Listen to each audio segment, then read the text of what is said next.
We'll get started. Okay, Michael, you were the production designer on Tut, which is this big, epic retelling of King Tut. It's about 6 hours long or something like that. So talk about just jumping right into it, designing ancient Egypt for this massive TV production. Well, of course, you start with a lot of research. I did that. I found that the culture and society was much more colorful than we're used to seeing it. All that stuff that we know now has been sandblasted for several thousand years by desert storms. So it's not the same. But there are some things that were fairly well protected, and in as much as we're looking at a culture now that is 4,000 years ago, the Romans looked at the Egyptians like we look at the Romans. So it gives you a little perspective. It's just been around a long time. And at the time of our story, they'd already been around a couple thousand years. So it's a very old, impressive culture. And part of the challenge was, coming up with sets that had the appropriate scale, given the time. The time that this all occurred, Thebes was one of the largest city in the world. And right. Yeah. So we'll talk a bit more about, because you are doing this for television and there are certain budgetary and time constraints. So talk about working around those a bit more. Well, the time constraint was more the most, we had something like 65 sets that shot in just about the same amount of days. So a lot of those sets were enormous. I think, you look at a couple of the sets were 300,000 square feet. If you think about that, a Costco is 60,000 square feet. So you start to look at something that's 5 times larger than that. That's a pretty big set. And they were pretty complete. One of the things we wanted to do is to do the principal photography without, obviously there are some matte split screen enhancements and things, some visual effects added to stuff, but it was largely, most of the stuff was all there. And that was the approach.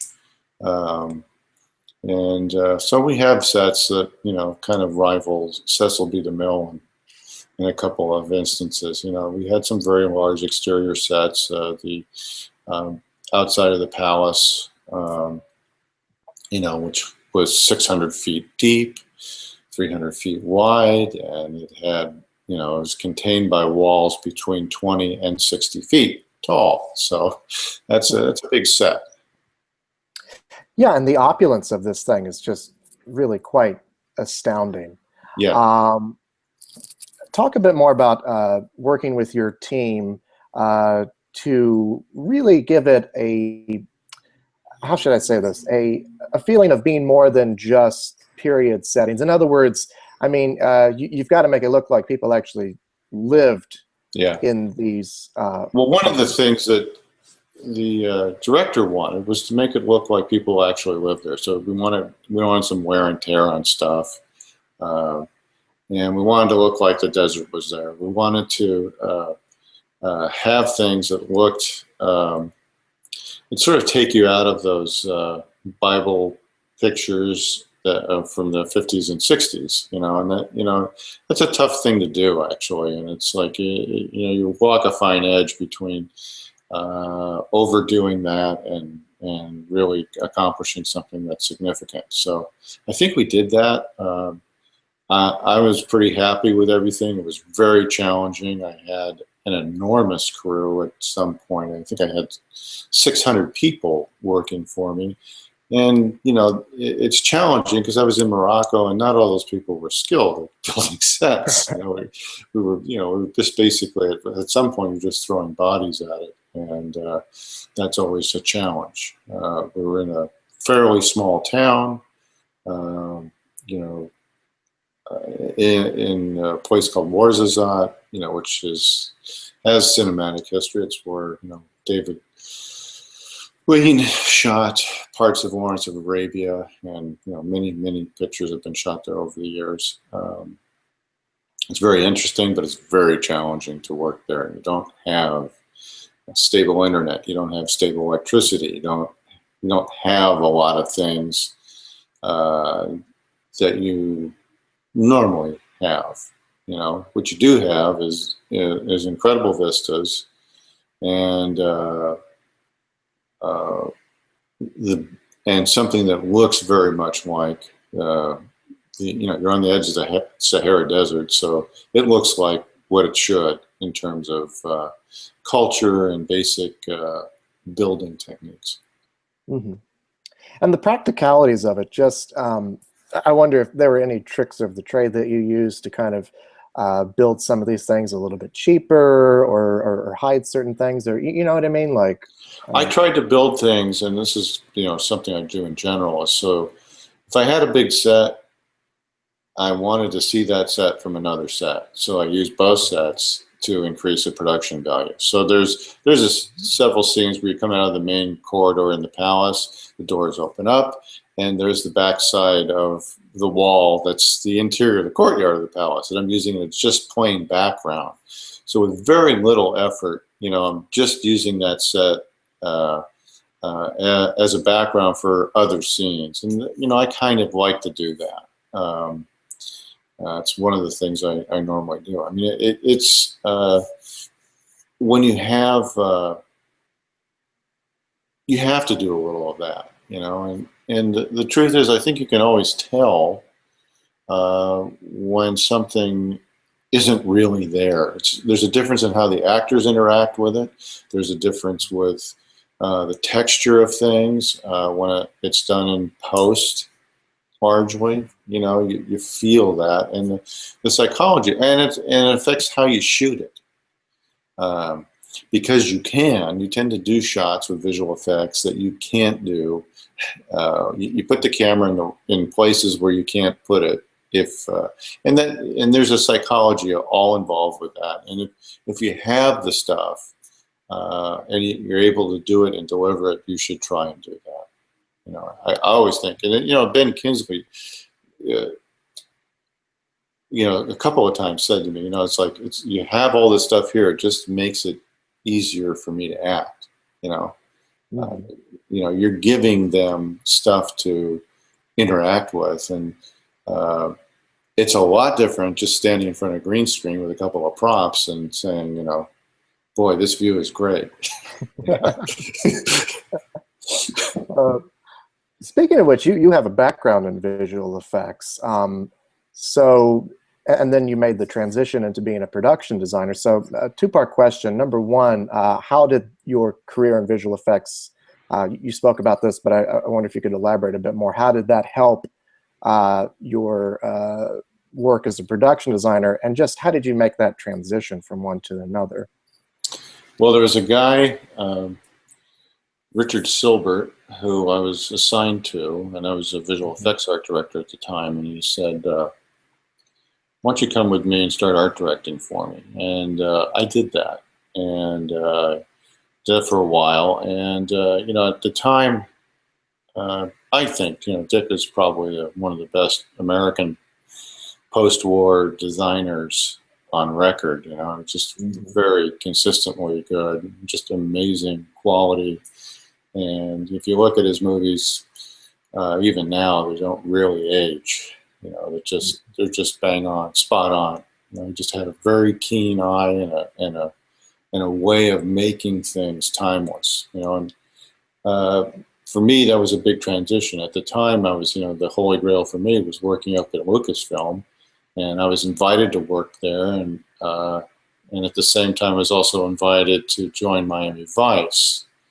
And as a designer there, and that was sort of, I called Dick up, and he said, I said, Dick, I don't know what to do about this, because I've got this, I've got this opportunity to do something I really wanted to do, but there's this Miami Vice thing, and what do you think? And he said, he made it very clear. He said, well, kid, do you want to be in a dark stage staring at models all day, or do you want to do something exciting? And I said, well, of course, I want to do something exciting. Well, then you've answered your question, and that was that. And nevertheless, I work very closely with all the visual effects people on the projects I do, and I'm usually involved in post to greater or lesser degrees, depending on what the producers feel comfortable with. I mean, I just finished something where I kept working through all of post and delivering visual effects shots and doing. But here again, I spent a lot of time on Tut illustrating the entire city. This is a map of the city. This is how you come in. So this is this set when you come in, but when you're not on that set, this is how you're going to get to the palace. And so that way there's a continuity that everyone understands, and the stuff is largely designed. So I looked at lots of things and designed lots of things that were, this is a split screen. This is how this is going to work. This is how, everything above this line where the actors are is going to be added, and this is how we're going to add it, and this is what it should look like. So I guess you come up, the best thing you can do is come up with sort of the grammar and punctuation that, the visual effects is going to add to, the visual storytelling, as an enhancement. Right. So for your work, you've won an Emmy Award. You've also just been recently nominated by the Art Directors Guild for your work on Tut. So I just want to ask what that kind of recognition means for you. Well, it's always nice to be recognized by the people you work with. And that's beyond that. I enjoy what I do tremendously. So there's a lot of satisfaction out of creating something and getting it out of your head on a piece of paper, and then or as a bunch of photons on a screen, and however you do that. I have different ways of accomplishing that depending on what the task is, but nevertheless, it's coming from out of your head and then realizing that and seeing it in front of you is a really exciting thing. And the thing about as a designer, what the film business affords is the ability to do that very quickly.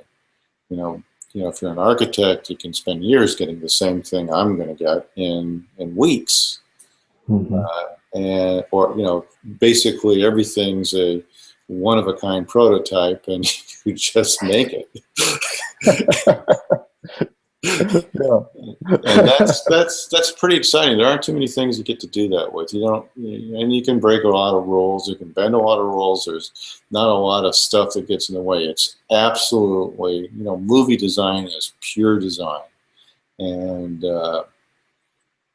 uncluttered by a lot of stuff that the real world, needs. Absolutely. Well, thank you so much, and congratulations on your work, and it was a real pleasure talking to you. Great. Where's this going to end up? Well, right now this video will get posted onto our YouTube page, and then there will be a short write-up done, which will then be posted along with the video to our website, Gold Derby. Yeah, great. Yeah. Well, thank you again. It was really great talking to you. Sorry again about the confusion earlier. No problem. Well, that it worked out. It was just fine. So, thank you again. You're welcome. Have a great day. Okay.